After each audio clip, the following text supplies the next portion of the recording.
Price the lord, hallelujah. പ്രിയ സഹോദരങ്ങളെ, ഇന്ന് ആദ്യ ശനിയാഴ്ച ഇന്നലെ ബഹുമാനപ്പെട്ട മഠാലയത്തിൻ്റെ നേതൃത്വത്തിൽ ശരിക്കും പ്രാർത്ഥനകളൊക്കെ നടത്തിയപ്പോൾ ഞാനിങ്ങനെ ഓരോ കാര്യങ്ങളൊക്കെ പാരിഷും അതുപോലെ അവിടുത്തെ ബാക്കിയുള്ള സംവിധാനങ്ങളൊക്കെ ആയിട്ട് ബന്ധപ്പെട്ട് പറഞ്ഞപ്പോൾ അച്ഛൻ പറയായിരുന്നു, അച്ഛാ ബുദ്ധിയിൽ അച്ഛൻ ആശയങ്ങൾ മെനയരുത്, ബുദ്ധിയിൽ ആശ്രയിക്കുന്നവരല്ല കർത്താവിൽ ആശ്രയിക്കുന്നവരെ അച്ഛൻ തേടുക, അച്ഛൻ പ്രാർത്ഥിക്കുക, ദൈവം ഇടപെടും. ഹല്ലേലൂയ. ഇന്ന് നാം ധ്യാനിക്കുന്നത് അത് റോമ 10:11 ഇവിടെ വചനം വെളിപ്പെടുത്താണ്. അവനിൽ വിശ്വസിക്കുന്ന ഒരുവനും ലജ്ജിക്കേണ്ടി വരികയില്ല എന്നാണല്ലോ വിശുദ്ധ ഗ്രന്ഥം പറയുന്നത്. ആരിൽ? യേശുവിൽ വിശ്വസിക്കുന്ന ഒരുവനും ലജ്ജിക്കേണ്ടി വരികയില്ല.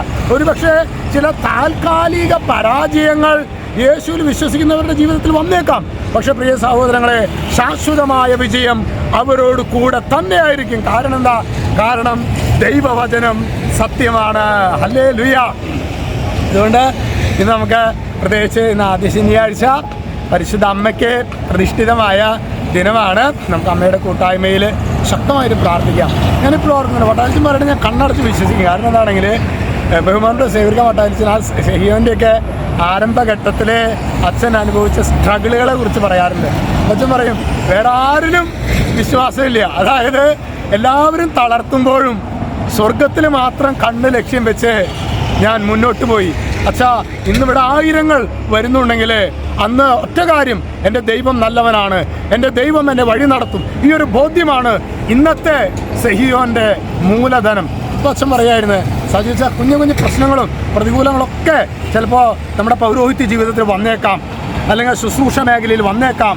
നമ്മൾ നഷ്ടധൈര്യരാകരുത്. തടസ്സങ്ങളുണ്ടാകും, പ്രതികൂലങ്ങളുണ്ടാകും, പ്രശ്നങ്ങളുണ്ടാകും. പക്ഷെ തളരരുത്. ഹല്ലേലൂയ. നമ്മളൊരു പാട്ട് പാടില്ലേ, തളരരുതേ മകനേ എന്ന് പറഞ്ഞുള്ളൊരു പാട്ടൊക്കെ ഉണ്ടല്ലോ.